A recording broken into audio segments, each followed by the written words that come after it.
Allah Elcuna rəhmət eləsin. Məkanı cənnət, ruhu şad olsun inşallah. Və Allah Elcunun valideynlərinə səbir versin. Bu şeirimi də Elcunun anasının ürək dağlayan fəryadına yazıram. Elcunun anası deyir ki, dünya yatmasın bu yerdə. Oğlumun qanı batmasın bir yerdə. Mən də yazıram ki, dünyanın haqqı, ədaləti olmasa da bu yerdə.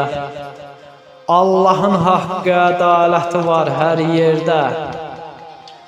Elcunu o günə salanlar da gözlərindən olacaq bir yerdə. Allahın haqqı, ədalətindən qaçmaq olmur heç bir yerdə. Kimlər ki, nələr etdi həmən günü, həmən yerdə. Bunu dünya da bilməsə, el də bilməsə o yerdə. Allah gör, vallah bilib həmən yerdə. Allahın qarşısında hamısı bir və bir cavab verəcək bir yerdə.